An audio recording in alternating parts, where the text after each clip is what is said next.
What is going on, people of the world? How y'all doing today? We are back yet with another episode of the week after. Now, we're getting to the end of the season, and some upsets are happening, some close games are being had, some cheating games are being had, which I'll touch on that in this episode.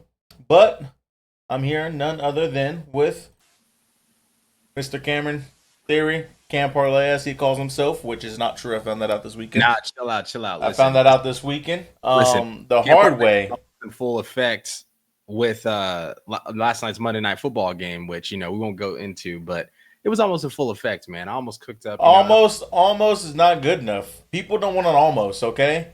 They want green. They don't want an almost green. They want green. People want to win money, not lose money. So there's no such thing as almost in betting. You are right.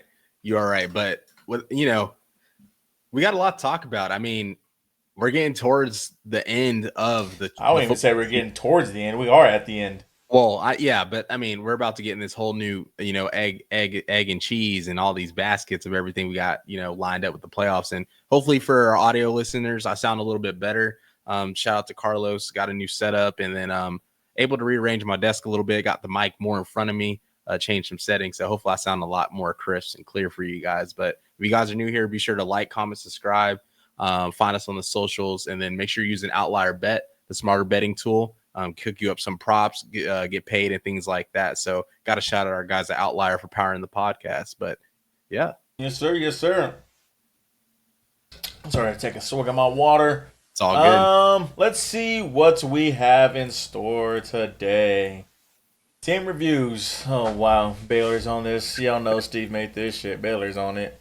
What does he have to say about the good old Bears? Baylor's on a 4-game winning streak and bowl eligible. I love when teams are bowl eligible. Because I write these outlines, you're damn right I'm going to put it on here. Blick'em Bears. Here we are. Yeah, they're on a 4-game win streak. They've kind of turned their season around. I'm going to say it. I don't think Aranda's on the hot seat anymore. I think he's turned the season around, and I think he's proven what he can do. The team is coming together. They're putting together complete football games and pretty much saved his coaching job at the University of Baylor and saved their season. They're bowl eligible. Like you said last week, you want those extra 13 practices. So yeah, well, and that's the thing. On3 had put out a report last week that he kept and retained his job, and it's good to see him turn it around, especially with their NIL quarterback, Daquan Finn, going out, and then they go to the young guy Sawyer Robinson, and he's been really, really good. Hopefully they can retain him. Obviously in the NIL era, QBs of his nature definitely get poached and tampered with some bigger programs. But you said I'm just saying, I like his game. If we need a QB, I wouldn't mind us taking a dabble and seeing what it would look like. But no, it was good for the Baylor Bears. Finishing their season strong. The offense has looked really, really good. And the defense is going to be solid under Aranda. So shout out to Steve and the Baylor Bears becoming bowl eligible, and hopefully they close their season out strong. They're 6-4. They got a chance to win 9 games if they win their next 2 and win their bowl game. So that'll be a good year for the Baylor Bears. So yes, sir. And then coming off a bye week, I guess we could talk about that. I guess you just what. Y'all had a bye week. What are some things that you hope to see coming forward against the Alabama Crimson Tide? Do you want to see just better lineman play, better quarterback play calling? What do you want to see coming out of this bye week, and what do you hope the bye week look like for y'all? Man, I just want us to, play good football, clean football. I think there's a lot of things we can take from our Missouri game and implement into the Alabama game plan. Alabama is clearly good, but they are beatable this year. They lost to Vanderbilt. And they also lost to Tennessee. So there's games where their offense doesn't play as well with Jalen Milroe. And obviously we have a really good defense. Brent Venables said today in his press conference that Oklahoma has defended the most possessions in college football this season, which is insane. So the fact that the defense is still putting up the numbers it is, still as good as it is while defending the most possessions is really telling of the job he's done on the defensive side of the ball. Now, obviously, the offense has been the reason why we lost games. And if the offense is just average, can kind of play how they did against Ole Miss, kind of milk the clock, use a lot of clock. And I just think we got to run the football. We got to run the rock. I mean, against Missouri, we were running the rock well, getting 5, 6, 7 yards of carry. You can't try to go away from that, especially when your QB's having struggles, because really you want to create short down and distance, easy conversions, and then you can also implement some play action games, some throw elements, and not have Jackson take as many dropbacks, because clearly he's seeing ghosts when it comes to guys being open. He's holding on to the ball too long. He's also taking too many sacks, and then that also puts the ball in harm's way, strip sacks and things like that. So I just want us to play good football. I think we really have a chance. The spread is 13.5, but I think if we run the football, we can keep it a one-score game. And, we're at home. Anything can happen when you're at home. And still, we still have a talented roster. It's not like Alabama's playing, at Vanderbilt, who they lost to. Like we have a really talented roster. So I think we can hang in there. And if we just play complimentary football, milk the clock, limit their possessions, we should have a chance in the game. So, but other news outside of that, obviously we've been having a offensive coordinator search, right? It's been narrowed down to 2 people, Dan Mullen and Arcbuckle. I know kind of who we're going to lean to. I'm not going to really go in depth about that. I'm going to keep my sources, credible and respect what they're doing. But kind of narrowing down that search and that process. So hopefully having a decision here soon to kind of keep the recruiting class intact, and also just be able to kind of build continuity with the players that are already on the roster, and kind of start formulating a plan for next season. And then Michael Fasusi is also visiting Texas this weekend, and I think he's going to go visit A&M as well after Texas, which is he's essentially seeing Texas twice. Yeah, but he will be under A&M, and A&M is also pushing hard for him. So in my opinion, I think it's a 3-horse race. Big recruits like this, they're with a 5-star, it's never over really, unless it's. I think that game will make it a 2-horse race. Whoever wins that game is he'll drop the loser of that game. Loser for sure. Yeah, and I think like I was telling you earlier, I think it's similar to a David Stone situation more so than a Hicks situation. David Hicks ended up, committed to A&M, and then David Stone, Miami pushed for him really hard late. He ended up still sticking with his gut because his family really likes Oklahoma, and that's kind of what the Fasusis are. They really like Oklahoma and things like that. But it's easy to negatively recruit against Oklahoma right now, right? Like we're having a down year. Not really sure where the direction of the offense is going yet. Texas is obviously having success, so easy to recruit against Oklahoma. But all in all, I think we can hopefully hold on to this guy because he is a crown jewel in our class, and he's a guy that could help the team immediately. Well, the thing is this: if you're a kid and you're going to play Division I football, you don't want to go to a school where your parents want you to go. If your family likes it and you don't go to that school because you're not going to enjoy it. Yeah. And there's someone that wanted to go to OU in Oregon, but his parents wanted him to go to A&M. Mm-hmm. And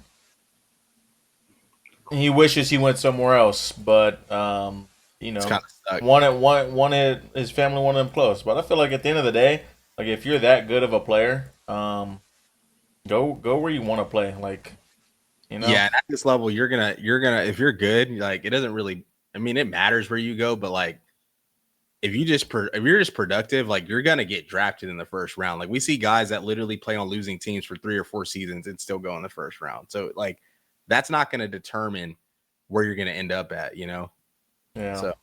So I guess onto my horns that everybody's talking so down on after this victory against Arkansas.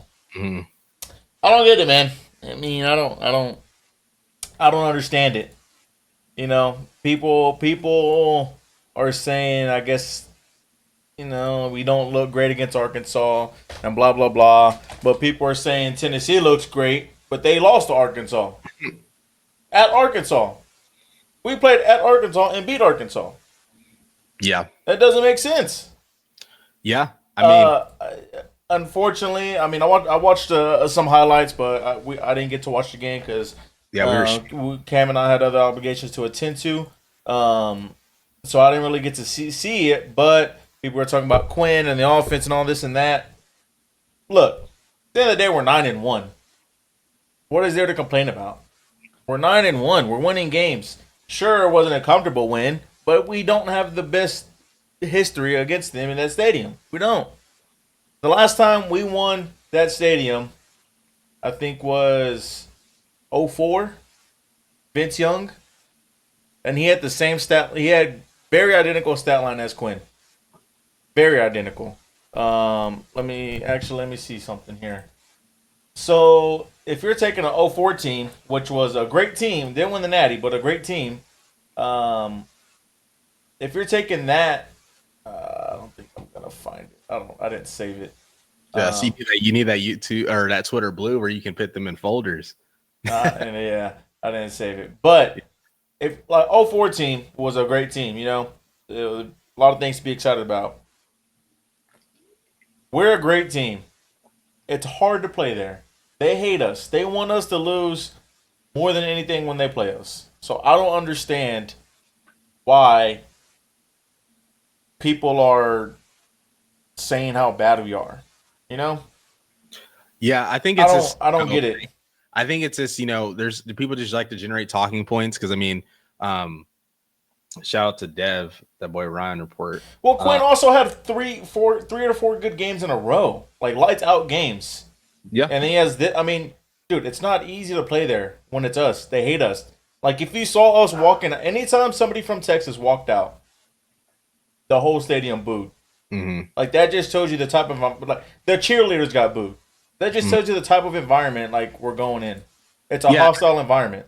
And I think it's more so like we've been saying. I mean, y'all ran the ball well this game, but I think like more people are more so saying like Arkansas was able to kind of capitalize on Quinn missing people. Like I think he missed Matthew Golden wide open on a touchdown, and then I just think there was some like his pocket awareness with like people crossing and stuff. He had people open and some mesh concepts and things like that, and I think people are wanting him to kind of pull the trigger more. But I guess he has some like slight hesitation, which causes him to get sacked, kind of like the Georgia game in a way. And then just his footwork, I would say. Like I think people, for him having the as many starts as he's had, like I was going back and forth with people on Twitter a couple weeks ago.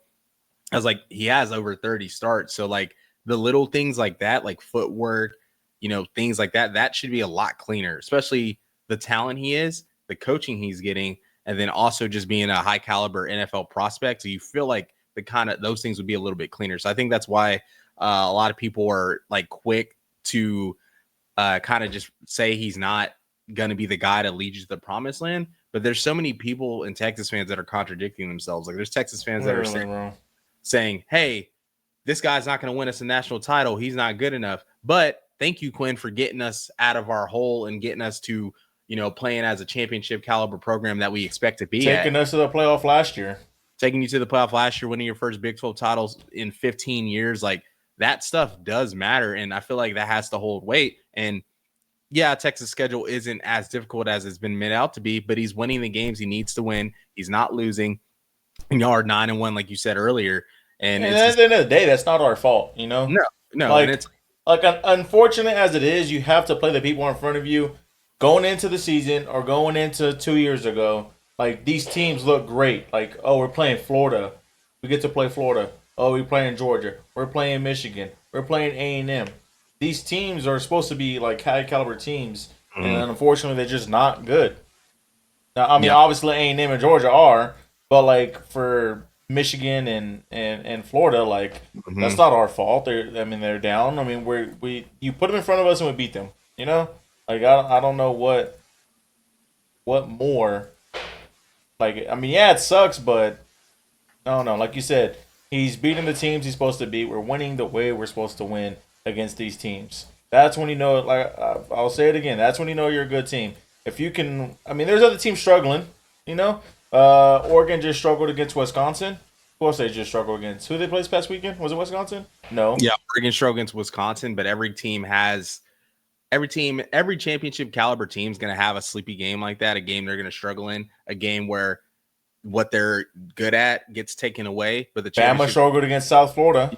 Find a way, like they find a way to win those games because it's going to happen. Like at the end of the day, it's very hard to go undefeated in any sport.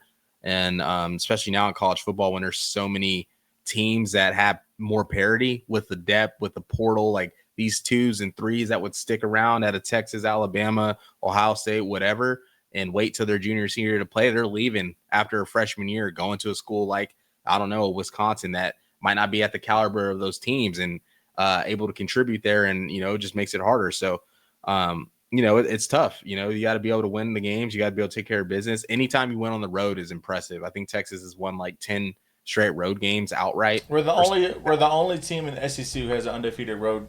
Granted, we haven't played many road games, but we're the only team in the SEC who's undefeated on the road.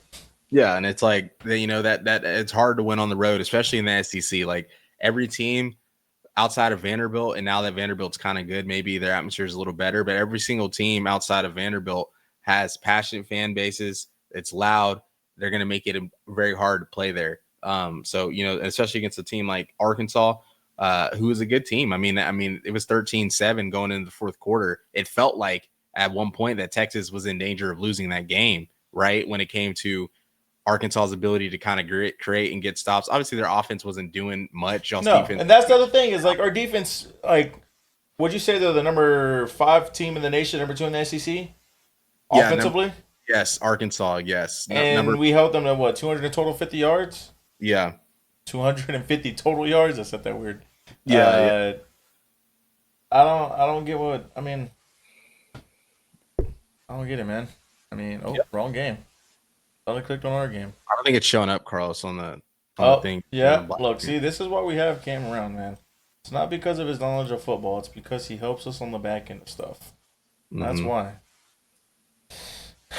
So 149 yards from Taylor Green, lovely, and 82 yards rushing. Yeah, and he threw a pick too. And he threw a pick. Yeah. And we held him to -4 yards on the run with 16 carries. And like I said, I'm going to be more confident us playing A&M with stats like that. He's a running quarterback. We contained him. Yeah, So, that's all you asked to do, like contain a guy of that caliber, and he's a good QB. I mean, he is. I mean, obviously we just mentioned the offensive stats, like how explosive they are. I mean, and then Andrew Armstrong, he had 6 catches for 74 yards, but I saw this thing where he was matched up against Jade. I think he had like 1 catch for 2 yards or something like that when Jade was lined up against him. I mean, don't get me wrong. Jade was great last year, but I feel like last year to this year has been like a drastic jump. No doubt. I agree. Like I've talked to him a couple times in person, but I always thought he was a solid DB, but going from, a solid DB contributor, maybe playing the NFL, to maybe a potential first round guy, a Thorpe winner. Crazy. All SEC first team. Yeah. And I think honestly, like, y'all's DBs were bad last year. I don't know why he didn't get moved to the outside earlier. Like, why was he playing the star nickel DB so much when your DBs were getting cooked all season? Like, I feel like if they would have moved him outside earlier. I think our room is better this year than it is last year. Well, that's what I'm saying. But like, he was on the roster last year. Oh, yeah. I mean, we probably just had to have him. Because Muhammad was on the outside too last year. It was him and Holmes. I think Muhammad was a true freshman last year, right? Yeah, he ended up starting later on because Ryan Watts got hurt, and then y'all had Holmes. And Ryan Watts was another young guy. Yeah, Ryan Watts. He actually got drafted too. He went in the 6th round. But y'all had and then even right now y'all have like Kobe Black, and y'all have a bunch of young freshmen that are supposed to be some studs coming up. So Texas, they're trying to get back in that DBU status. I mean, getting a Thorpe would definitely kind of get y'all back on that train. So yeah, I just want to look at Taylor Green's stats real quick. 2024. Yes, 2,300 yards, 61 completion percentage, 11 touchdowns, 8 interceptions, and then he has 121 yards, 121 carries, 407 yards, 5 TDs. So it's not. I mean, he's winning in ball games. He's keeping them in there. He just turns the ball over a lot. Like, yeah. I mean, against A&M, he turned the ball over a lot. He's a guy that next year, I think he'll be really, really dangerous. That's what I think about Nico. Clean up with some stuff. Yeah. Like, there's a lot of guys that are like, shit, next year when y'all got to play them, and the good thing y'all got Arkansas at home next year, but like, still, like, that's just like a team that's like, hey, like, next year, DJ Lagway. Like there's I some guys. mean, yeah, but like next year, I think we're gonna be better than we are this year on the defensive side of the ball as well. Yeah, I would. I mean, maybe it just depends on who you lose. Like, I mean, Yeah, but I think we're just in a position now, luckily, um, that we're like that. I personally don't think that the talent is ever gonna fall off how it post Mac. for sure. I don't think we'll ever get to that talent level again. I think everybody that we get is gonna be 5-star players, great portal transfers. Um, just the guys that are young that can come in and play right away, and then Yeah. guys that are experienced that have been there, and then guys that are experienced that are gonna come in and just plug into the system. Well, that's the thing. I mean, y'all are always getting the experience. Y'all are always recruiting well. I think it was more so just the development piece. Like y'all are Yeah. after coaches now to where. And then, like I said, I don't know what show it was on, but we're the only team in college football to have the same head coach for 4 years, the same offense coordinator for 4 years, and the same defense coordinator for 4 years. Mhm. And I'm pretty sure Tashard Choice has been with us for about 3 or 4 years, which is the running back coach. Um, Obviously, that's something you like to see with the running backs that we're producing Mhm. going into the league. So obviously want to keep these core pieces and not have to have people learn new systems all the time. Like I was mentioned, like y'all have had 3 offense coordinators this year. So Yeah, no doubt. It's tough. um, but I didn't even read what he said. Let's see what he said. The Longhorns are able to hold down one of the most explosive offenses in the nation to 13 points on the road. With a turnover battle to beat Arkansas 20-10. Quinn Ewers 20 for 32, 176 yards, 2 touchdowns. So on this stat line, sure he's 20 for 32, has 176 yards, 2 touchdowns. Like didn't get as many yards as you want, but I mean 12 incompletions. I mean I don't mind that. 2 touchdowns. The biggest thing for me is no picks. I don't see a picks on this stat line. Mhm. That's the biggest thing for me. Performs well enough to keep the Longhorns offense consistent and moving the ball down the field, although at times his footwork, a recurring criticism on the Longhorns. Junior quarterback looked inconsistent. Ewers was still able to execute when it mattered the most. 2 for 2 on fourth downs, amazing. 0 turnovers. Outgained Arkansas 315 to 231 offensively. Biggest issues seem to be third down conversions. As Texas would only go 4 for 15. Yeah, that's horrible. That's something. I don't know if they're long for third downs, or we just couldn't execute. But that's something that we gotta, you gotta fix. You're not gonna win many ball games going 4 and 15 on third downs. You gotta have the offense stay on the field. Mhm. Yeah, Um, it just can't happen. Like yeah, you just got to be more efficient, more efficient. So yeah. that's So I all. mean, hey, he's 2 for 2 on fourth downs. Extended the drive.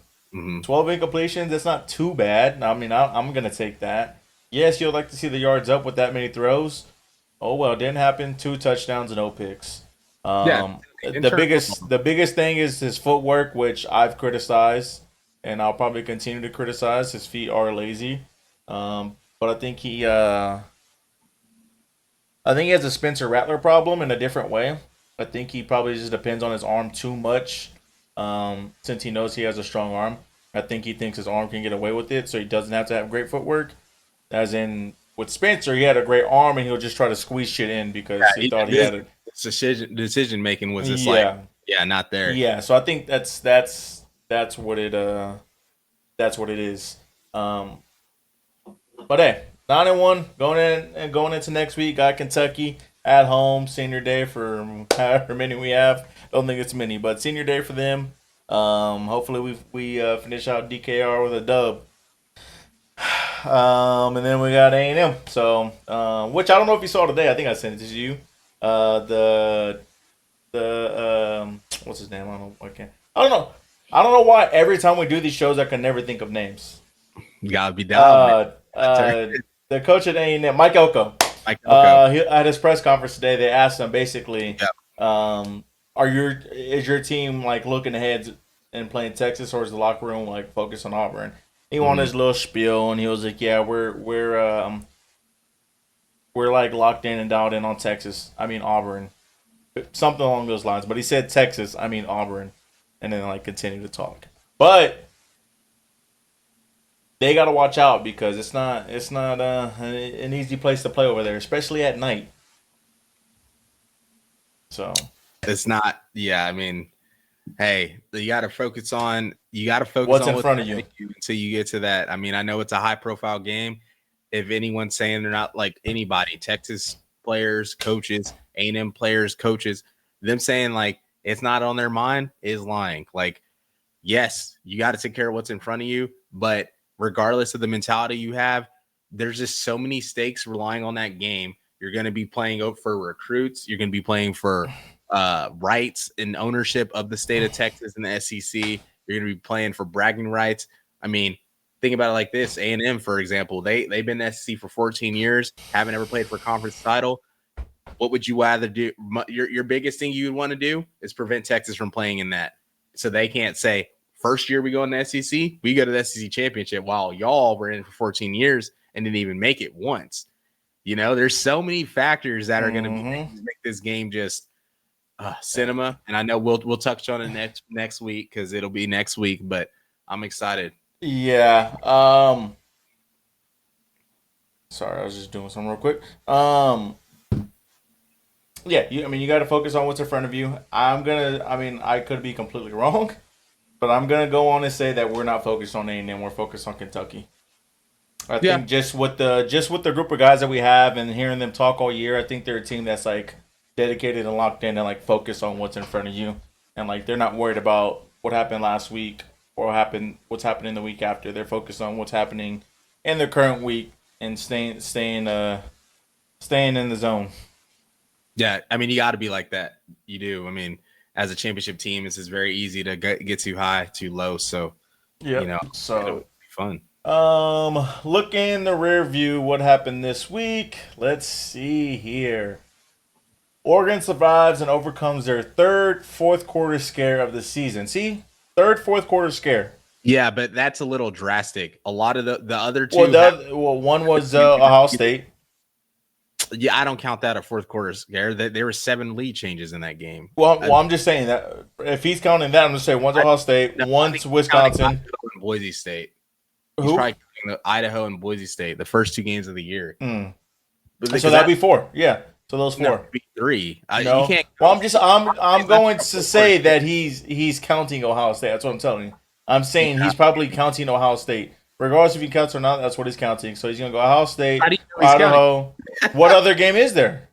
Idaho and Boise State are the other 2. This would be the third. Exactly. He Yeah. said four. They're fourth. Oh, they're third. Oh, I'm Yes. sorry. They're It said, third, fourth quarter scare. So he's probably counting. Yeah. yeah. Although the Ducks would have the great offense fourth quarter consisting of 150 yards, they could not capitalize by finding the end zone at the end of the first. They would only have 6 points to show for it on 35 yards and 42-yard field goal, respectively, by their kicker Atticus Sappington. So basically, it was a close game. I know that DJ threw a pick in the game. That was in the end zone when they were Mhm. about to score. That turned the ball over, gave them. And I think they went down and scored a field goal on it. I can't remember, but that was one big thing that stood out to me. Was I think that's his like third or fourth pick in the red zone. Yeah, he has been throwing some picks in the red zone, but I mean, he's been playing so efficient with the football outside of that. It hasn't really like I think drastically hurt them. And then this is a game like I said, it doesn't really bother me a ton because they were down 10 in the fourth quarter and they scored 10 points and they win the game. And then I look at it like this. This is a team that is just kind of ran through the Big Ten. Like ever since conference play started, like everyone was talking about Oregon and things like that. And ever since they got into conference play, I mean, they've just been kind of cruising. So they're going to run into a game like this. And I think, to me, it's a game they won. I don't really take too much from it because they did win. What Wisconsin isn't a bad team. I mean, they almost beat Penn I'm State. pretty sure last week I said watch out for this game because Wisconsin's not it's not easy to play there. No, you did. You did. You did. I agree. You did say that. And, they're also down a lot of players. I mean, Tez Johnson has been out. Coming back this week. Yeah, he's been out. And obviously, they still have Evan Stewart and Trayshawn Holden and some other guys. But, they also won this game without their best wide receiver, All-American guy. That like those stuff like that is what you have to do in order to compete for a championship, and especially when winning a tough game on the road like this, when what you normally do isn't, it's kind of limited, aka them throwing the football. So what do? They relied on the run. Jordan James had 121 yards on 25 carries, and he averaged almost 5 yards a carry. Like, you got to have some kind of, as a pitcher, you would know, like, you got to have some kind of, like, secondary pitch or third pitch or fourth pitch to kind of get through a game, right? If your traditional stuff ain't working, you got to have changeups. So I like what they did. To me, it's a good performance. It's hard to win any conference game in the road, especially in the Big Ten, and especially against a program like Wisconsin that's really respected. So I thought they did good. I thought they, I mean, hey, as long as you went on the road in conference, there's nothing more you can ask for. Big Ten's the second best conference in the nation, so if you can get a road win there, then hey, you did your job. You did your job. Next, in back-to-back weeks, the Jags provided an upset over the top two teams in the Big 12, taking down BYU and Provo 17-13. I mean, dude, what? I mean, is there anything to even talk about? Did we not call this from a mile away? Yeah, we did. Did we not call this from a mile away? Did we not? We've been preaching to Steve that BYU is not that great. No. They're the worst team out of the top 12. Before this game, they were the worst team out of the top 12. Yeah, they were, and that's because the thing is that I don't even think they're the best team in the Big 12, even when they were undefeated. Obviously, yes, they were undefeated, but like, you have a team like Colorado who is getting hot. They're not even the same team that they were. They're definitely not the same team they were when they lost to Nebraska, and they for sure aren't the same team they were when they lost to K-State. Like, this is a team that's playing great football, defense, flying around the field. But we called this game. Kansas, got the upset. Kansas is playing good football. This is a team that I literally picked them in our before the season started. I literally picked them to win the Big 12. So they have the talent, they have the pieces there, they have the coach. They just kind of had a what's their offensive coordinator? So I was telling Cam a while back that the years that Baylor was down on offense, I think it was like 21-23 or 20-23, something like that, somewhere along those lines. Their offense play was down was when this current offense coordinator was at Baylor.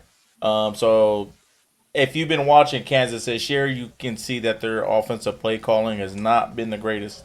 So I think they might get a new offense coordinator after this season.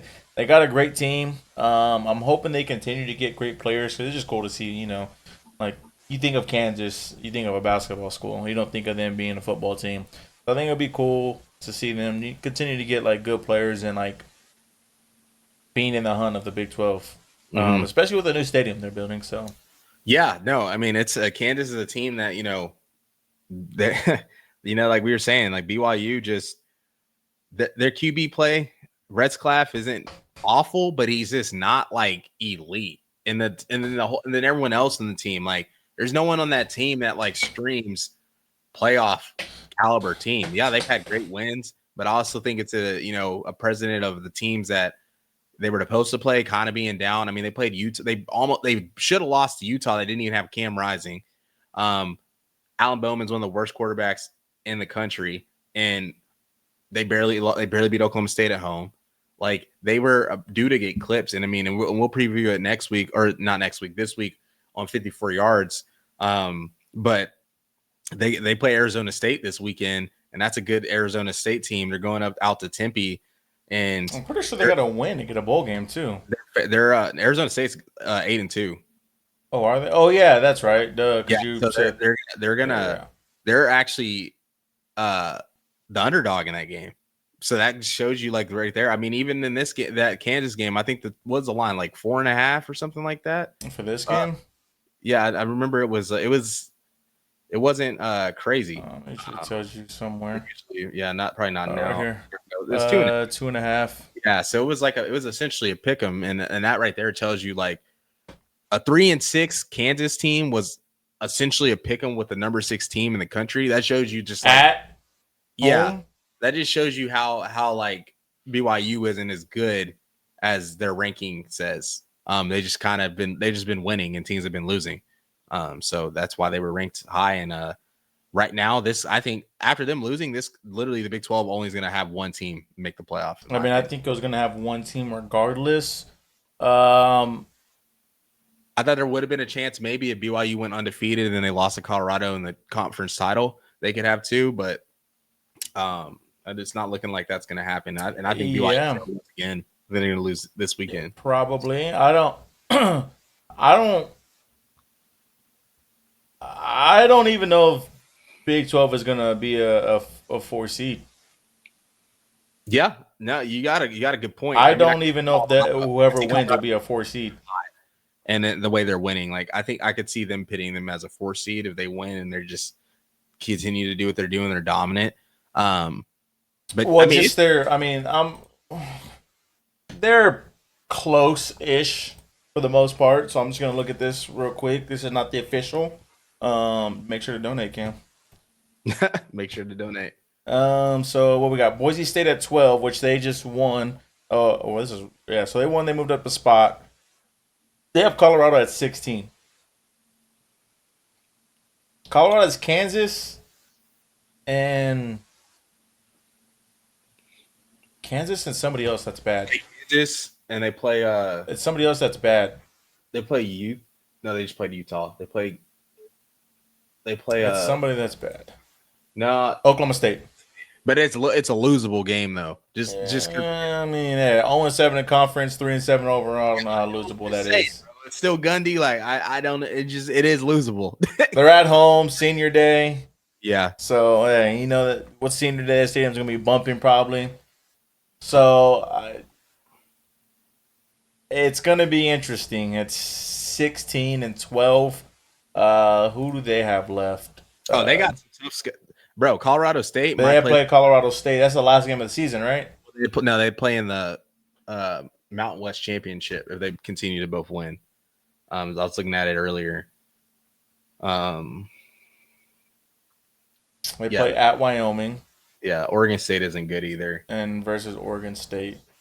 Yeah, so they'd probably play Colorado State in the Mountain West Championship, and Colorado State is a team that's already been tested. So they play Texas and Colorado, so 3 losses. So if they lose again, who do you think would be in? Army or Tulane, but the winner they got to play too, probably for the American title. Look at that, set both 7-0 right now. Hey, y'all beat Tulane, man. I know we got a ranked win right now. So what does that show?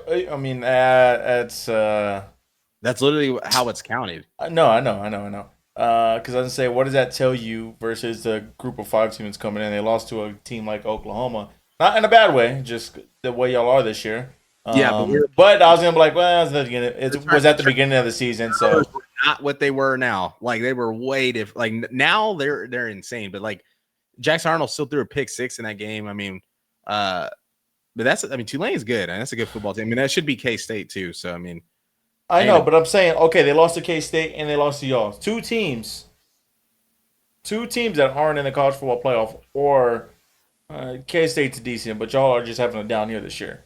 So what did that tell you about them? But I was like, I was thinking about it. I was like, that's kind of the beginning. It was at the beginning of the season, so it could be completely different now. You're running through their conference, so like I feel like them, Army, you know what's crazy? It sucks that because I showed you that game earlier in the Conference USA, like Sam Houston and Jacksonville State. Those teams are like they're sneak peek of sleeper game of the week.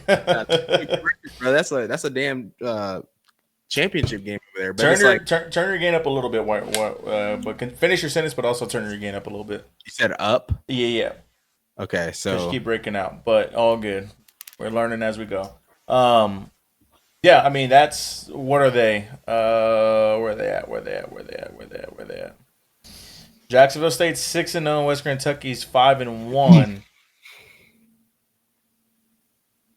Yeah. 7-3. I just don't. I mean, they're just ranked. Yeah, so it's going to come down to these two.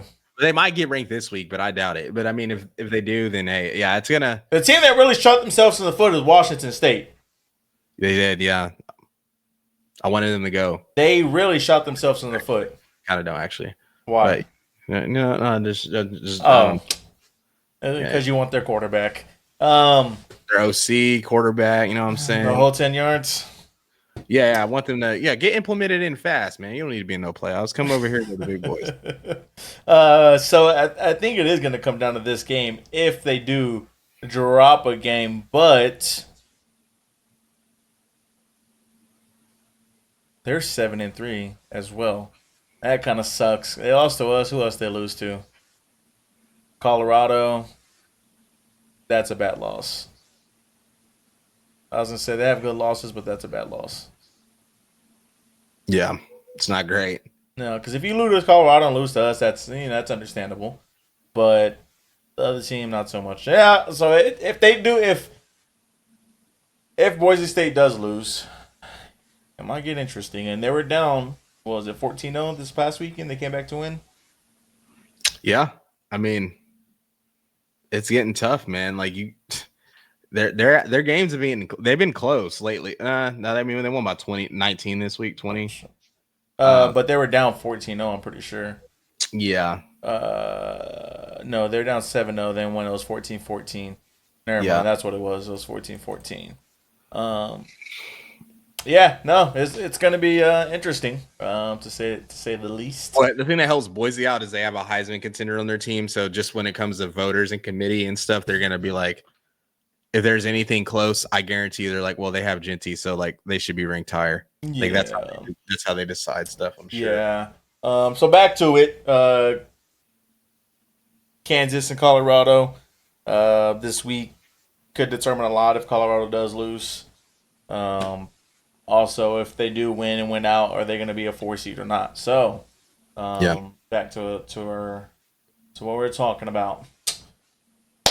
Down go the Cats. Both the 16 Kansas State Wildcats and the 18 Washington State Cougars get upset this weekend in their games. In a home game against surprisingly good Arizona State team, the Kansas State Wildcats, who have been undefeated at home this season and 15-3 in the last three, were stunned as the Stun Devils jumped to a 21-0 lead at halftime.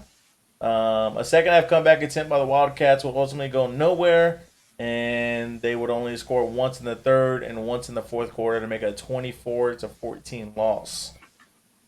I mean, you already told. I said this a lot. Once you're down about that 21 plus mark at halftime, the game's just kind of over. I Mm-hmm. don't understand it's college and teams can come back, but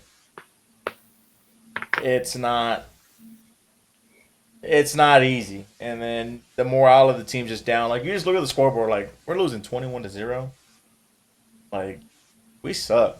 Yeah. Like when you're in college and you're down that much, what was your mindset? It was just tough, man, especially if you knew your offense and had the firepower to come back. It was just like, yeah, it's hard, man. It really is. Like you can only do so much. You can only control the game so much, especially as the defensive player. At least as the offensive player, we're down that much. It's like, okay, we score, make it interesting, score quick or whatever. But it's tough. It is.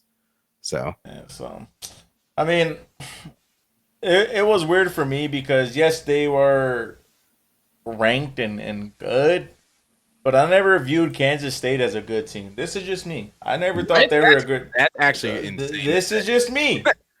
I thought that their offensive play was just a little too inconsistent. That's why I didn't think that they were a team to a force to be reckoned with. Because I feel like it's really just Avery Johnson, but he's Yeah. also very young.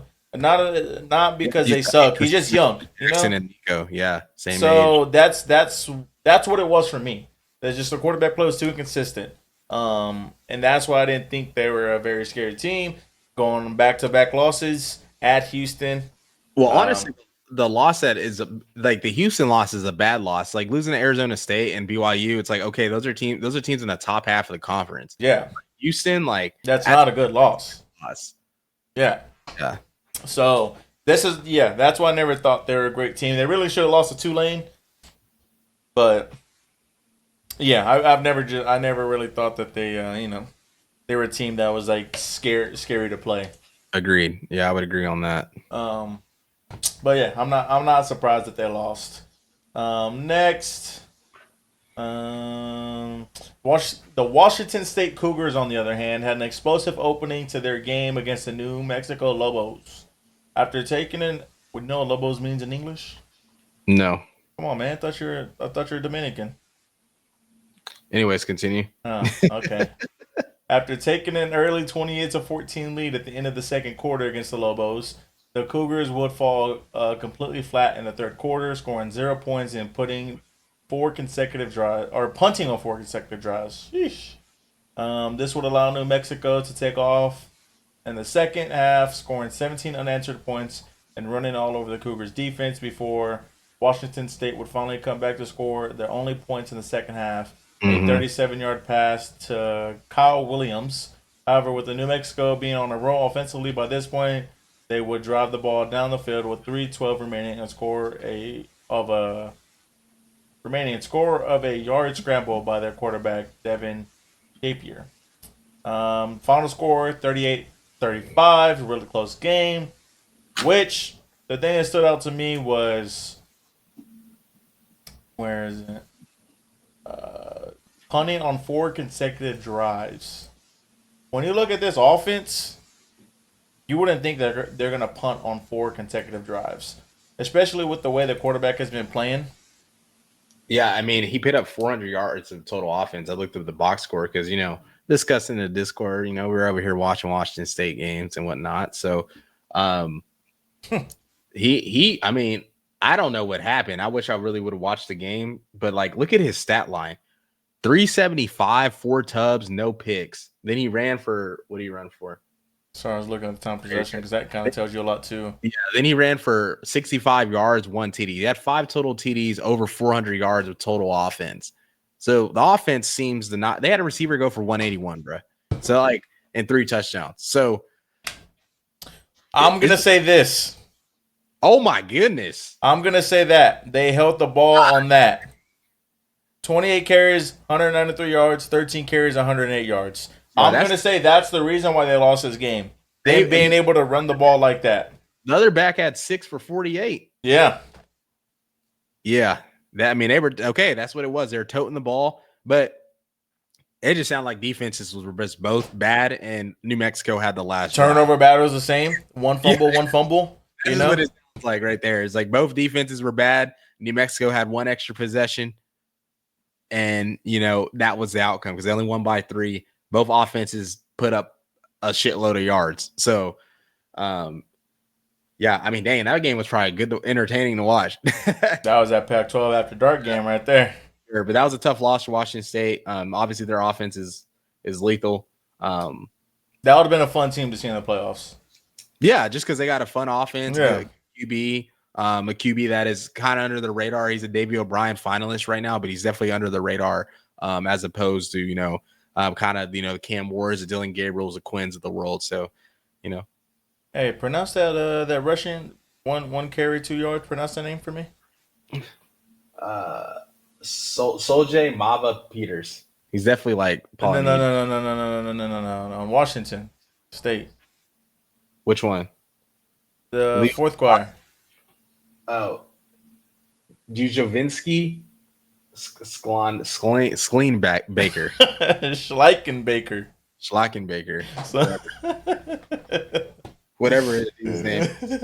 well, yeah, I mean, they just controlled the time of possession. I mean, it was very close to the time of possession, but they just stayed on the field when it mattered the most. That's kind of what it comes down to. Oh, well, there's no turnovers. But yeah, I mean, I don't know. It was an even game. But I mean, looking at the box score and looking at this 35-38, like that makes sense. Like this makes sense of the score. He had that 1 extra possession. Yeah. All with a couple seconds left and was able to get in field goal range and win. I mean, they had 4 extra possessions, punting the ball four times in a row. Oh yeah. Yeah. So like, that's what it is. Yeah. But yeah, unfortunately they lost. I would love to have seen them in the playoffs, but can't shoot yourself in the foot, man. No. In the Battle of the Cardinals, Stanford walks it off with a field goal. Stanford beats Louisville 38-35. I told you Louisville wasn't that good. I told you Clemson couldn't lose it, and that's a bad loss. They're not that good. I mean, their schedule's a little difficult, but you can't lose to Stanford, bro. I don't care how difficult your schedule is. Isn't good. Yeah, I don't care. Top 4 in the Pac-12, top 5, or Pac-12 ACC. Who? Louisville. They're Oh, like, I mean, yeah, but the conference isn't good. It's yeah, top. It's top. It's basically the top three. yeah, I agree.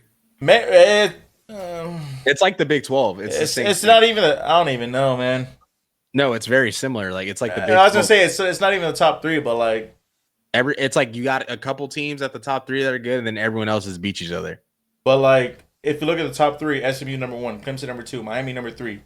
Those are three teams that Syracuse can beat all those teams. Yeah, if they're on their And best. Louisville just showed that Georgia Tech too. yeah, and Louisville just showed. Well, Louisville and Georgia Tech both Yeah, showed that all they three of can. those schools can, I mean, compete with those top guys. Yeah. Talk So about Pitt. Talk about Pitt though, falling off a cliff. Them boys they lost 3 games in a row since they yeah, lost it. yeah. So But in a matchup that many expected to go Louisville's way, Stanford shook up the ACC when they took down conference rival Louisville in an unpredicted shootout. Entering the fourth quarter, Louisville had been operating in the same regard as they did weeks earlier in a remarkable win against Clemson. Up 35-21 in the fourth quarter, Cam. it's tough. 35-21 in the fourth quarter. Yeah, Oh my I God, mean, you're up 14 points yeah, they blew the lead. against Stanford with 9 minutes left. 9 minutes left. Oh Yeah, my God, just run the ball, man. Freshman running back Duke Watson scored on a 5-yard TD run. Louisville would not add any more points in full defensively with 6.5. Stanford would score 17 unanswered points and hold Louisville's offense scoreless. Oh my that means they were God. too. Huh? It means they were scoring fast too. Stanford's kicker Emmett Kinney hit a career-long 52 yards. That's impressive in college. No, It's coming to regular in the NFL, but in college, that's impressive. yeah, 52-yard field goal to win the game on the final drive after an unsportsmanlike conduct against Louisville moved into Stanford field goal position. That's just painful. I know that all too well from last night. The win over Louisville stopped a 6-game losing streak for the Stanford and ultimately will knock off Louisville out of the top 25 and put them right alongside the border of being kept in the last remaining spots. yeah. Yeah, man. You can't lose the game like that. You can't. You just can't, bro. You're up 35-21 in the fourth quarter. Like, yeah, it's not good. It's not good. Not good, and it's not good, especially like imagine if the playoff was expanded to 16 teams. This And would you're be on the fringe.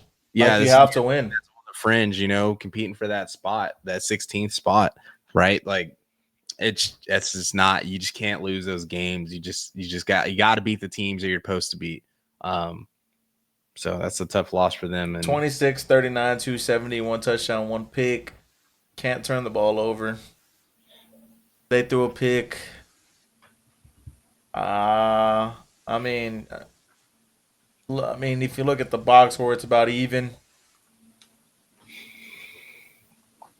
10, 11 minutes more in time of possession. 10 minutes more in the time of possession. Yeah, I don't know. You just can't. You can't be. You cannot be up 35-21 and someone has to get fired, right? nah, you're not getting fired for that. But I don't depends on. know. I don't know. But hey, tough loss for Stanford. And that just keeps hurting Clemson too. It's not good, bro. No. Like not good at all. Hey man, I'm gonna let you read this next one because you caught this game. All right. You said Cam Parlay money line. I did, man. When Cam Parlay gets involved, I cook up, man. Just know. Florida. You know what I'm saying? I told y'all, man, with DJ Lagway, that dude's a stud. I've been watching him since high school, and LS who? LSU takes the loss. Sorry, my boy Buddha. Sorry, man, but it's an I mean, it's tough. Third straight loss. Third straight loss, and then they have 4 losses, and something Buddha said, he's a diehard LSU fan, is they just are regressing as a program since he got there. I mean, I said it too last week. Like Brian Kelly got them to the SEC championship in year 1, and then the second year he had literally a generational offense at LSU. Didn't do anything with it because the defense was generationally bad. So they weren't able to do anything last year, and then this year You kind of have some, you're in the thick of the SEC title. I mean, you lose the A&M, which kind of starts it all. But I mean, you beat Ole Miss, and then you end up getting slaughtered by Alabama, and then you still have a chance to continue to maybe go to the SEC championship. You went out and some things fall your way, and this is a game you got to win. You got to beat Florida on the road, and it's a Florida team that's been up and down all year, but they're actually playing way better than they were at the beginning of the season, and you lose. And the game really wasn't that close. I mean, Florida really had control of the game for the most part. The offense, like we said, doesn't look like efficient as it should. I think they ran the ball well, better than they have. But DJ Lagway, yeah, like he went 13 for 26, but like the throws he completed were like big boy NFL throws. 1 touchdown, played really well. And then there's some dumb turnovers from Nussmeier. I mean, it's the story that this is what it's been. I mean, he fumbled the ball twice. He didn't lose them, but I think one of a lineman like picked up one of his fumbles and then he got like hit and then like the ball came out. That was like kind of the turning point in the game, and big time win for Billy Napier. This is a win that kind of keeping him, showing that he can coach, he can develop. He's found his guy at QB. So, he's going to have Lagway for another 2 seasons after this. This is a team that can get some momentum. Since they won this game, I think they've got like 4 additional commitments. They're in a talent-rich state, and they're the flagship school in Florida. So, it's a tough loss for LSU. I think LSU has a tough game this week. They play Vanderbilt, so it's not like it's getting any easier. Like they play Vanderbilt, and then they obviously play Oklahoma. Like people can say what they want about Oklahoma in a down year, it's still OU. Like it's not an easy game. So, it's not looking good, man. It's a team that just, I don't know. You have Kyron Lacey yelling at Brian Kelly on the sideline. Like there's a lot going on. And then Brian, I don't know who the player was, but Brian Kelly was yelling at someone else and said, "Don't walk away. You're uncoachable. Who do you think you are?" Yeah, so it's not looking good. And I mean, what does this mean like for you? Like, do you think they turn away from Brian Kelly? I mean, I don't see it. I mean, I wouldn't say this year because the class they have coming in is really good. Like, yeah, but you just like you can't fire. Obviously, the frustration level is built up. You're losing 3 games in a row, but Yeah, you can't have players yelling at you, and you can't have players walking off on you and saying you're uncoachable. Like that just kind of, in my opinion, it just kind of shows where the locker room is at, and you don't have control of the locker room. I agree with that point, but like I said, he just has too much leverage. Like you can't just do that. Like you can't fire. But at the end of the day, I mean, does he? It's LSU. Like who doesn't want to go play at LSU? You're gonna get the recruits regardless. It's LSU. Yeah, but still, you just can't do that. Like you have to do it next year. Like that boy Budachi want him gone. You have a coach. You have a QB coming in. You have the number 1 overall running back coming in. And you have one of the top receivers in the class committed. You just gotta like ride it out and just see. Because of what's coming in. Because you fire him, you risk those guys going to other schools that you might play. And then it kind of just, at least there's hopium there. You got those guys coming in there. Maybe they can right the ship and things like that. But the thing is, like the rosters is great right now. Garrett Nussmeier. And that's the problem. They're losing. It's great right now, and they're losing. Yeah, they have Garrett Nussmeier's NFL QB. Caden Durham will play in the NFL, even though he's a freshman. And then they have, it's LSU. They always have at least 3 NFL receivers every season. It seems like so. Yeah, I mean, and I feel like the defense has improved a little bit, but maybe it hasn't. I mean, maybe that's why they're also losing some games. So I mean, I'm not gonna put on the defense when I watched the Alabama game. Well, I mean, Jalen Milroe just kind of took over that game, but also Nuss had turnovers in the A&M game. They're keeping A&M in check until homeboy came in, and but at the end of the day, the reason A&M came back in that game is because Nussmeier had 3 interceptions. 2 of them they were like on the 13 and the 20, and A&M picked it and was just basically right there and scored. So I don't know. I can't say it's defense when Nussmeier just has all these turnovers. No, I agree. So I don't know. I mean, you called this game. You said Florida money line. You've been big on DJ, and you said he was gonna play, and he did all right. I mean, 13 for 26, 226 yards.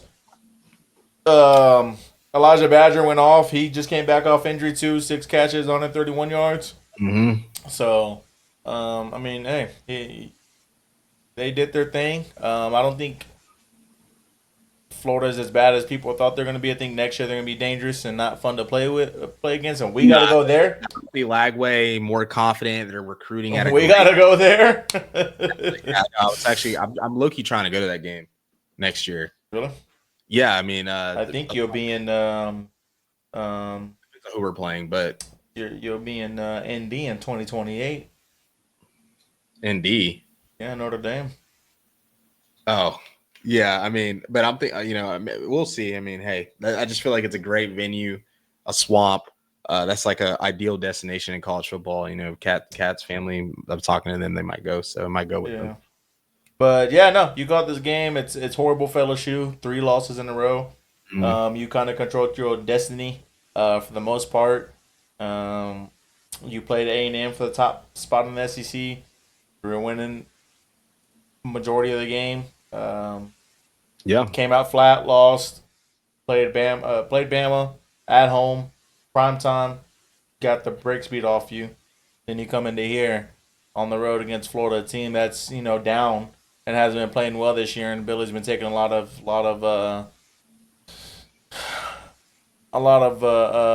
burn, but they found a way to beat y'all. Like it just keeps declining. And yeah. they should have lost to South Carolina as well. And I told you, I think this was in person. I said the LSU should really be 5-5. No doubt. Yeah, They no doubt. like they're on the board of like not making the bowl game.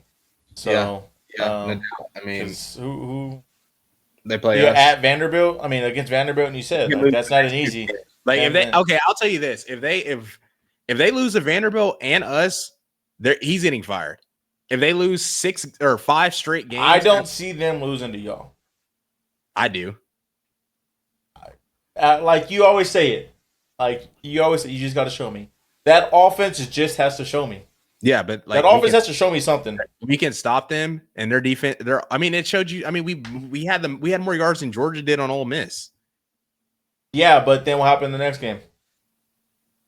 The next game, I mean, I can't tell you. Jackson just did what he did. Okay, but I'm saying like Next you game just have to show me. we played Maine actually, so we lit them up. Oh And yeah, but you go to Missouri and that whole Miss game is completely out the window. I just feel like it's gonna be a lot different if they lose to Vanderbilt and play us because there's so many elements. You got mojo. We got us trying to make a fucking bowl game. You got the defense playing really well on the road. Teams normally come up for the occasion to play on the road. They're gonna be like, damn, we just lost to Vanderbilt if they lose. And then like, hey, and this was a team that was potentially going to make the SEC championship. So they don't even really got the same amount of moxie to play for something now. Maybe their coach's job, but it doesn't even seem like the coaches like him. I'm just telling you right now, I got a good feeling about that game. Obviously, we'll get to that when we get to that. But Like LSU winning or us Vanderbilt winning, us beating Oh, them. yeah, you got 2 weeks from now. Shit, Vanderbilt. I mean, LSU is. But the thing is, this is another thing to think about. So Vanderbilt plays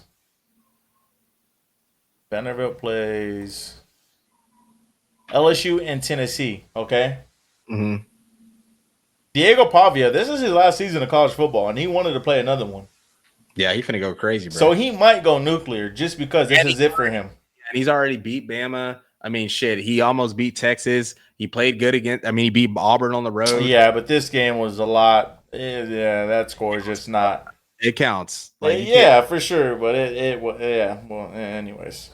I mean, he played all right against y'all. Like he moved the ball, So I'm just saying, like, hey, I mean, he definitely like competition. He's not afraid of that. I mean, he almost beat Missouri on the road. Like, beat Virginia Tech. Like he's already played a lot of tough teams. So Vanderbilt might be playing spoiler down the road here soon. Yeah. So, and it's senior day. Like it's senior day versus Tennessee, bro. He's a senior. It's his last college football game. Yeah. Well, it's not gonna be his last because he's gonna have his bowl game. But like at home, Mm-hmm. I don't know, man. It's gonna be scary. But hey, if LSU loses, I think even if LSU loses to Vanderbilt, he might be on out of there. I don't know. That would be tough, bro. Yeah, I don't know. Where we at? All right. South Carolina and Clemson stay the course. Win by a combined 8 points over Missouri and Pitt, respectively. I don't know why he's putting these two teams together because, well, I guess Clemson could still play in the. I mean, even if they lose against South Carolina, they'll still be fine in the ACC. Yeah, that's true. So sorry. With both teams needing to win to stay in the race for the ACC championship, Pitt and Clemson ducked it out over 4 quarters before Clemson quarterback Cade Klubnik would take a QB draw up the middle into the sideline, 50 yards to the house with a minute remaining in the fourth quarter to end Pitt's hope of staying in the ACC race. Redshirt freshman Eli Holstein and transfer from Alabama and Pitt's starting quarterback was injured in the game against Virginia last week, with junior Nate Yarnell getting the start. The Panthers would start off slow as Clemson would jump out to a 17-7 lead at half. At the point, the only score for them would come from a 2-yard run in the first quarter by running back Daniel Carter. Clemson at this point would also struggle in establishing consistent offense outside of their 2-touchdown drive with the field goal. And they would fumble the ball on the opening drive and punt the ball 4 times. The third quarter was a snooze fest. However, in the fourth quarter, would seem to be the most meaningful of the ball game. Following the field goal, Pitt would force a punt on the next offensive drive for Clemson, then score on a Yarnell pass. Clemson would get the ball back to turn it over on downs and allow Pitt to kick a field goal to put them up by 3. Klubnik on the ensuing drive would get the ball, take it up the middle for 50 yards to the house when Pitt would get their last drive to win the game. They would take the ball down to the Clemson 26 before Nate Yarnell would throw an interception to Clemson DB Khalil Barnes, effectively ending the game. The boy Yarnell. Yeah. So I don't know, man. Clemson is just not good. They are good. Let's not say they're not good. They're not good. Okay. All right. Hold on. All right, you just talk shit about Pitt, right? Lost 3 in a row. Backup quarterback's playing, Backup quarterback is playing, and they almost lost the game. All right, they're 3-3 in the conference. They have 2 losses. One's to Georgia. I can't say they're not good. No, I'm saying Pittsburgh's 3-3 in the conference. Okay.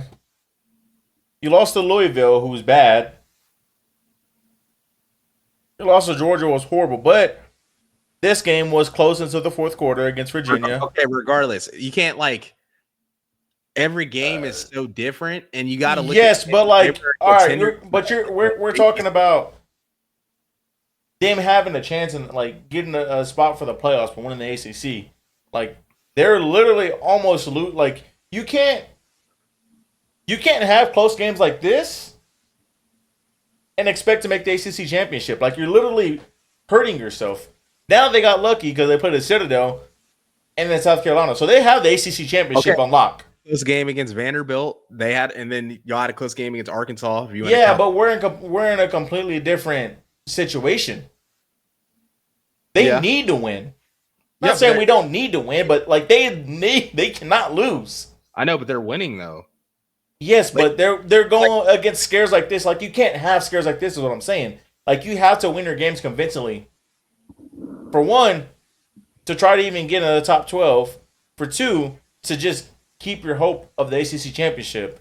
And that's their last. I'm pretty. Yeah, they might lock it up. I don't know how works with Miami, but Miami beat Louisville. They lost to Louisville, so I don't know how that's going to work. How they're going to do that either. I mean, at Syracuse, that's going to be scary for Miami. So I don't know how that's going to work. They might have just locked the ACC championship up. I don't know. But all they got to do is win. When they win, they go. Yeah, for sure, but you don't want to win like this. You just don't want to win like that. You just want to win the game. Yeah, but when your season is literally depends on you winning, if you lose, it's done. That Louisville game was kind of your season's kind of done. Because now they have to win the ACC championship. If they just won out and didn't win the ACC championship, I think it would have been fine. But now they have to win it. If they beat South Carolina, that'll definitely boost their resume. Oh, for sure, but I don't think they're going to beat South Carolina. Go Gamecocks. Am I right, Cam? Yeah, come on now. But now they have to win. So, I don't know. Not that they're not good, they're just not who they're supposed to be. They have the talent to match up with people, but like they're just they're just shooting themselves in the foot. Like Yeah, no, you can't like almost lose to a backup quarterback. yeah, but hey, it happens, bro. Like they still won the game. Like you can't punish them for winning. Still, they still You won. for sure can punish people for winning the game. Not really at this point. I mean, everyone, as long as they're winning and as long as they get into the championship and then win the game. I mean, it doesn't matter If you win a game and you have 4 turnovers, you're gonna get punished. Like for sure. But that I'm also not saying shows. this is the case, but like you can punish people for winning. I know. I'm just saying. Like they beat Pitt. Like Yeah, they but Pitt's not good. they were a team that was ranked and that was they could still fit. Pitt might finish the season ranked with all the people losing. They only have 3 losses. You know what I'm saying? Like they're not that bad. Like you're saying, And don't get me started on this. like they're not even bowl eligible. Don't get me started on that. Yeah, that makes 0 sense. But Oh my god. Um. Yeah, I don't know. I just don't think they'll do well in the college football playoff if they make it. I mean, they got to beat SMU. it's all about matchups. It's all about Yeah, matchups. but They have a great defense. we'll and then see. They can still score points. South Carolina and Mizzou, Kansas favorite team Mizzou, both needed to win this game to have a small chance to possibly stay alive in the SEC race, but also for a shot in the dark at the potential college football playoff berth. Both teams needed this win, and this game quickly became all about South Carolina. Lenore Sellers, that's Cam's guy right there. Did you watch this game? Yes. What happened at the end? They just came back, bro. Like Missouri came back. They started coming back. Luther Burden made a crazy one-handed catch on 4th and 2 or 4th and 3 for a touchdown. Brady Cook played this game too. And then Lenore Sellers started cooking, bro. I mean, he'd been cooking the whole game, but he threw 5 touchdowns, 353. And he also had, what do you have on the ground? 45 yards on the ground. And then Raheem Sanders or Rocket Sanders, he had a great touchdown to end the game. They ran like a little shovel pass, and he broke like 4 tackles and drug like 3 people into the end zone to get the game-winning touchdown. But dude, like what happened? They were up like what was it? They just came back. 21. Like they just came back. I mean, They're up 21-12 going into the fourth. Yeah, they just came back. I mean, that's all it was. I think they're up more than that. Nah, they weren't. No, like I think they scored in the halftime. It was 21-6. Okay, and then in the fourth quarter, they scored a touchdown in the third, and they went for 2, didn't get it, so it was 21-12. No, I'm saying, but like South Carolina wasn't the score like 28 to. No, it never was. It was 21-6. I mean, it's at the top. No, I know, but I'm saying when South Carolina scored in the fourth quarter, if they scored before Missouri scored in the fourth quarter, then the lead's going to be 28-12. That's what I'm saying. I'm pretty sure I saw a larger lead. Yes, that's what happened, and then Missouri scored like 30 unanswered or something like that. Fourth quarter is 21-15, so it's 21-15 in the fourth quarter. So they scored first in the fourth quarter. They got a field goal, and then it went 22-21, then 22-27, 30-27, 30-34. Yeah, they just came back. Are you glad Missouri lost? Yeah, I'm glad they lost, but I mean, they're just not good. Like they would, like, yes, they played better in this game, but they I mean, I'm glad they lost. They weren't a playoff team to me. I mean, they have an easy ass schedule, and the fact they already have 3 losses, they really should have 4. They should have lost to us, like in Vanderbilt. That's what I'm saying. Like they have one of the easiest schedules in the SEC, and the fact that they already are 500 in conference, like it shows you they're not a good team. Like if this was a team that was a playoff caliber team with the schedule they have, they should have maybe 1, maybe 2 losses. But the fact that they have 3, and they have a bunch of lucky wins, if I were to say, Auburn, us, Vanderbilt, Boston College, like there's some teams that should have beat them that they beat. So I'm glad they lost, but I'm really happy for Shane Beamer in South Carolina. Lenore Sellers is going to Beamer be to OU. You heard it here first. Cam Sources said Beamer to OU. No, they didn't. So don't fucking ruin my sources saying bullshit. They said Beamer to OU. They said they want a guy who the players want to play for and get up for. And if you ever seen Shane Beamer after the game, that boy's hype, man. During the game, that boy's hype. That boy loves to play. He not even playing. He loves to coach, but he act like he playing the way he be acting. They definitely want to play for BV. But besides the point, I'm just saying, you heard it here first. Cam Sources said Beamer to OU reunion. Talking out his Am ass. I right? Reunion? No, we're not hiring him. I don't want him anyways. But good for South Carolina. They're recruiting well. Lenore Sellers is playing really good football. And he's a QB that sat, right? He was one of their QBs. They knew that was going to be their guy for the future, but he sat last year behind Spencer Rattler, got developed, and now he's really showing the QB he can be. He's going to be a problem. I mean, the dude is a freak athlete. He's like 6'5", athletic. Yeah, he's massive. He's throwing the ball with some anticipation. 6'3", 242. I'm going to say 250 probably. Yeah. And he's from South Carolina, so that's dope. Like, he's homegrown. He's not from like another state. So this means a lot for him to play there, and he's having a good season. And South Carolina's gonna be a dangerous team. I mean, they're recruiting really well, and they do have a real culture there, as Beamer said. Like, the games he's winning, the games he should have won. Like, this is a team that should easily be 10-2, maybe even undefeated, right? Like, obviously they lost that game to Ole Miss, so maybe not undefeated, but this is a team that should have one loss. So excited for them. Excited to see what they can do. I feel like there's a chance. I've read this article earlier that they could backdoor their way into the playoffs, but they need a lot of stuff to happen. They obviously got to win out, and they need a lot of stuff to happen. They need teams to lose, but you can argue with anybody. They're playing some of the best football right now in the country, especially if they finish the season 9-3.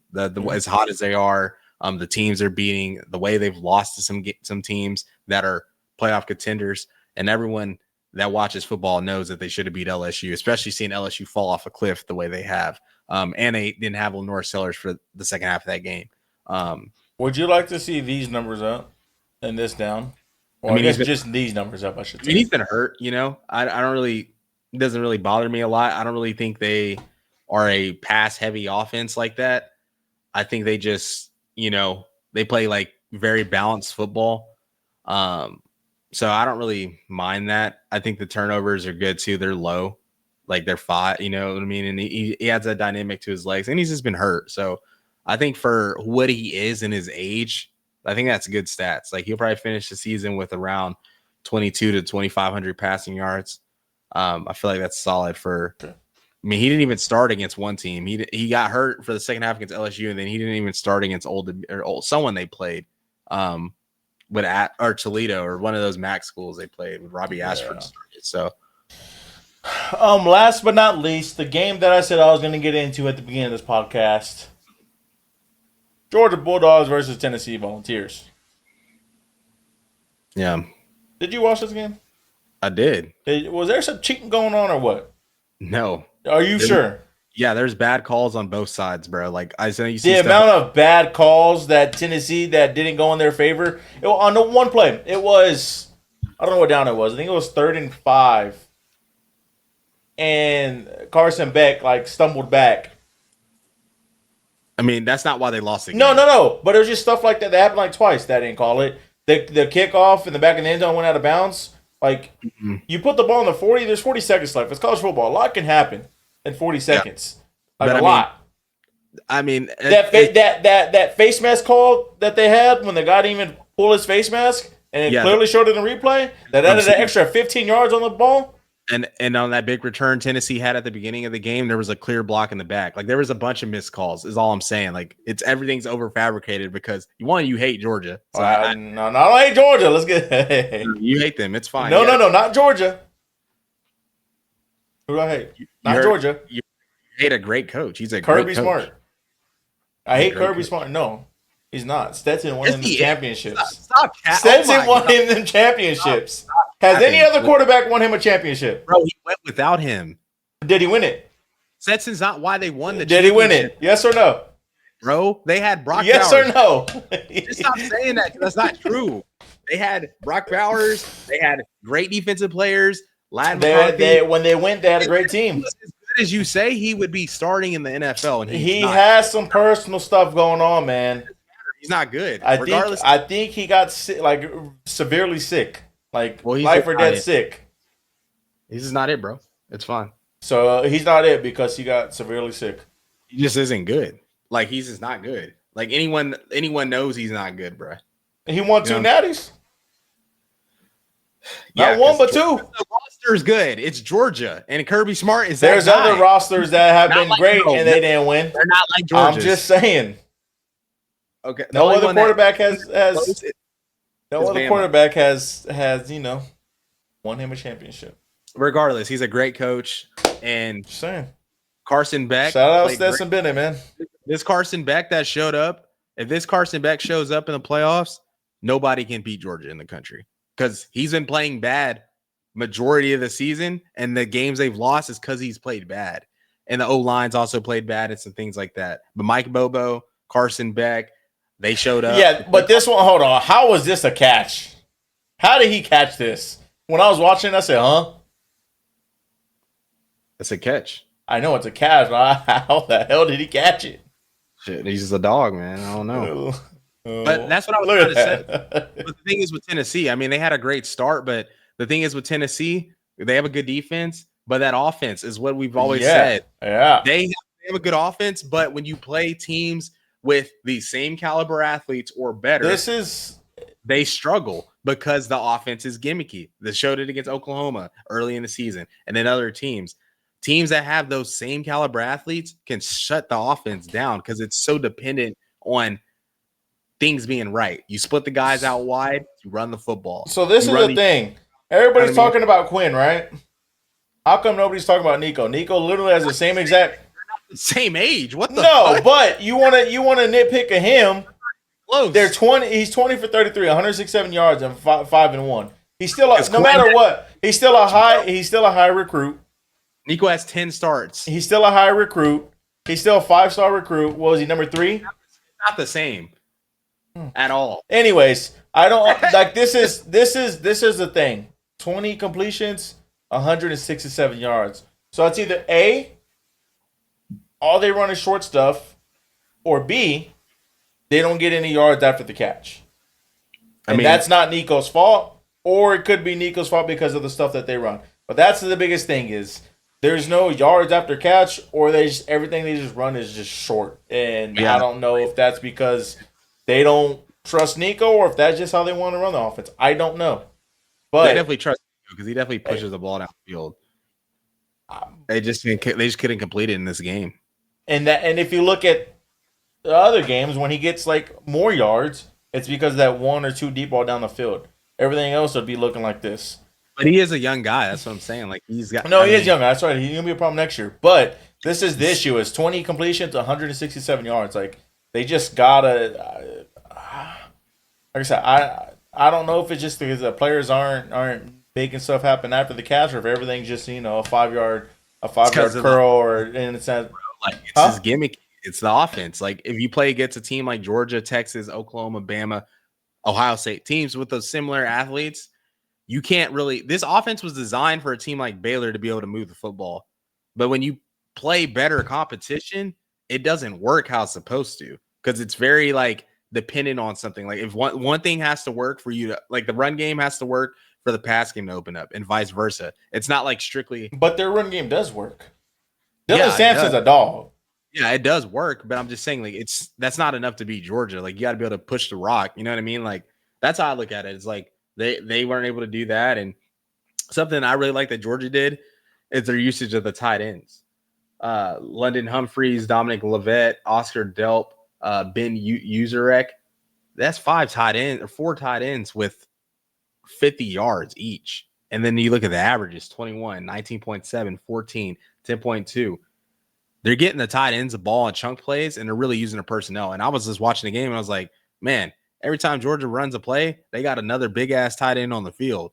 And it's just similar to like kind of how when they had Brock Bowers and things like that. I was like, and then Georgia got a tight end commit, I think, the other day. And I was like, man, that's a team that has NFL tight ends. They utilize them, and I was impressed with the game plan. I really was. I thought they did a great job of putting Carson Beck in good positions. I think he was good with the football. I think he played his most complete game of the season, especially having the game he had against Ole Miss the week prior. I thought this was a great bounce back spot, not only from him, but the offensive line, the coaches, all that. Obviously, it was a got to have a game for them. In Georgia, I mean, they just got to finish the year out. They play UMass and they play Georgia Tech, but that was their last conference game, and they're done. In SEC play. So it's going to be interesting to see what happens with Tennessee because Georgia played who and they got beat.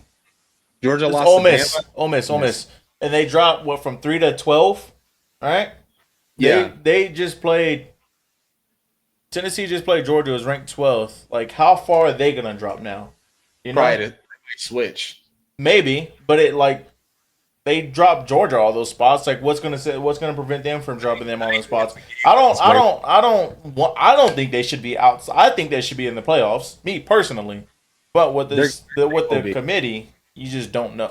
They're not going to drop that far. I think. I mean, they had But one loss. they also might not make the playoffs. Like, I told my friend who was a big Tennessee fan. This game kind of Maybe. I determined the mean, it season. all just depends. If Texas loses, Texas is going to be the outside looking in because all these other teams have better wins. Tennessee beat Alabama. Georgia beat Tennessee. Yeah, And but Ole Miss beat Georgia. Like, I'm just saying, like, that's what's going to happen if y'all lose. I don't know. All these teams have better wins. All of them do. Ole Miss, Georgia, Alabama, Tennessee.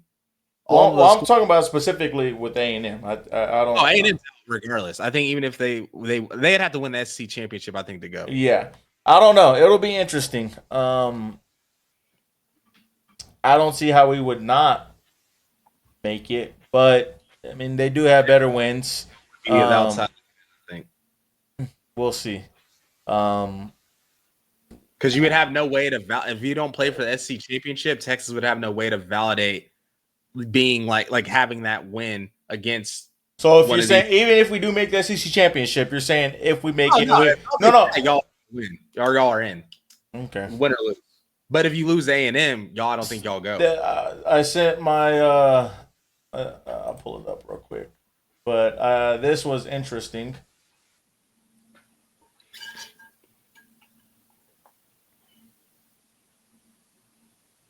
Sorry, people.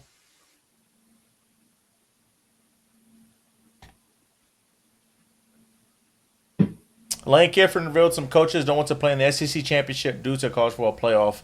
I talked to other coaches. The reward to getting a bye in the college football playoff versus the risk of getting knocked out completely. That's a really big risk.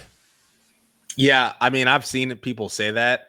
I don't think that's going to be an issue in any major conference, especially the SEC and Big Ten. I don't think either conference championship, whoever plays, if the record, like, it's a lot different if like LSU was in the SEC title with 3 losses, but these other teams that don't have 3 losses yet, or they have 1 loss like Texas, they're not going to get punished for playing an extra game. And the committee is going to look at it like that because they can't do that. Because if they do that to a team, then that completely destroys these conference titles and what they mean, what they're worth, things like that. Getting a bye week and stuff like that. So I don't think that's going to happen.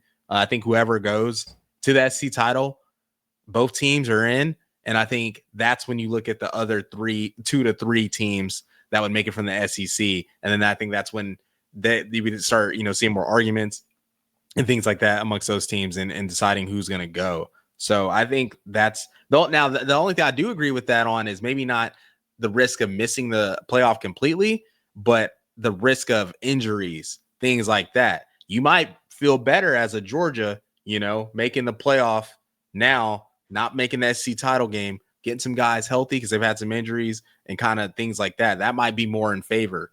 So stuff like that. Because, I mean, you could go to the SC championship, get a guy hurt, lose the game, and then you're in the first round without a key player.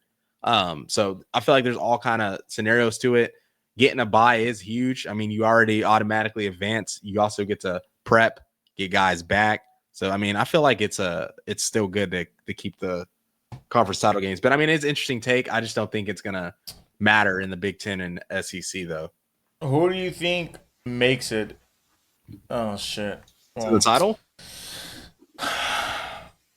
Yeah, I was gonna say if we lost, but I forgot A&M only has one loss as well. Yeah, I mean, whoever wins that game's going. I right now I'm thinking it's going to be there's a very good chance there's a rematch between Georgia and Texas. But I think it's going to be I'm not to hating. Uh, I have a feeling unfortunately it's going to be A&M in Georgia. I already told you. I mean, I've said it all season long. Like That's going to they're be gonna ugly win. because you know what's going to happen if that does happen. Georgia is going to splatter them. I already know Oh, that. They're going absolutely, and then Georgia's going to beat them by 21 or some shit. absolutely. They're not good, but Yeah. It's just the it's just stakes. what it is. Not even the stakes. It's the It's game playing itself. It's the BYU. game. It's just the game itself. That's Yeah. what it is. Just what the game is. That's more of what it is. It's the rivalry game. It's the first time we played in. Like there could be no conference championship or college football involved, and the stakes, in my opinion, are just as high, just because of No, what it is. yeah. No, Like I agree we with haven't played in so long. We're both good. We both only have one loss. Like it just. you. That's cool, huh? You're Yeah, not no. there yet. You know what I'm I saying? mean, we're gonna lose. It's not. It's fine. We'll see. It's whatever. It's fine. We'll It see. is The fine. arch meeting in that game. Yeah, man, we'll see. Um, but yeah. Last but not least, he put on a topic that we've had debated about. I think we kind of already know. Episodes ago, yeah. Um, Heisman talk. Who do you have leading? The top four contenders, in Steve's opinion, are Cam Ward, Dylan Gabriel, Ashton Genty, and Travis Hunter. Which I'd probably say those are the four. Um, all respectively had quote unquote bad games at the end of the season, 2 weeks away. What would be the difference maker for any of these players to hold up the Heisman winner in New York? I mean, I think the clear front runners who I was in favor for beginning was Travis Hunter. Um, if they keep winning, he's probably going to win the Heisman. Maybe even if Yeah. they lose. Yeah, I would agree, bro. I mean, they're I just think playing 100 and plus snaps every game and still like being competitive. Like he let up his first touchdown of the season last week. yeah, and it's gonna happen playing DB. Like it's you're gonna get scored on here and there. It's just hard. Like Yeah. as much teams throw. Yeah, man. I mean, I think he won the Heisman last week. Had a crazy catch. Obviously, the interception fell in his lap, but then he also had that crazy touchdown where he reversed field and Oh, he scored ran and made. back like 30 yards. He ran up the middle and scored a touchdown. Yeah. I just think the way they're playing, you know, they're just hot right now, especially if they get in the playoff. And, I just obviously the word will be wrapped up by then. But yeah, I think he's the guy in front. And I think the second closest guy is Genty just because of what he's doing at the running back position. It's super hard to do what he's doing, replicating a season that we never thought would be replicated at the position. And then at the QBs, you could give it to Dylan Gabriel, but I think what's hurting him is he doesn't really have like a Heisman moment besides the Ohio State game. He does have that, but everything else is kind of like that's Oregon. They're just better. He just does what he needs to do. They move on.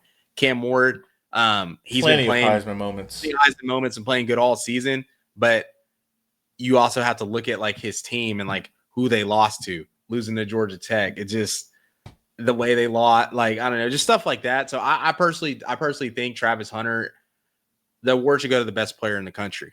I think he's the best player in the country, hands down. Nobody's been able to do ever what he's done. It's generational. Like even when Charles Woodson did it, he didn't do what he did. He played a couple he had like maybe 20 to 30 snaps a game on offense, and then he played DB. Travis Hunter is starting at receiver and at corner. And he's literally gonna be an all-American on two sides of the ball. Like that never happens. And I just feel like he deserves it. I feel like it'd be good for college football to finally give it to somebody like that deserves it at that level, playing at that level. He's special, man. Like there's a reason why he's doing what he's doing. And like I hate when people are like, oh, other players would be doing this at other schools that are allowed to do it. Nah, I think Travis Hunter is a special talent because I feel like Dion, he literally has an NFL staff. If I feel like if Dion didn't think he was that guy and could do that, I don't think Dion would do that because he knows what harm that could put his defense in specifically when he got a tired DB out there, Yeah. So I think he deserves it. I hope he's going to win it, and I'm excited to see how it plays out this last couple of weeks. Yes, sir. Yes, sir. Man, kind of wraps it up for this week of this episode of the week after this episode of the week after. Make sure to like, comment, subscribe. Season's almost done, man. I mean, we're at the end of it. I'm just gonna say we're at the end of it. It's almost done. Championship November's here.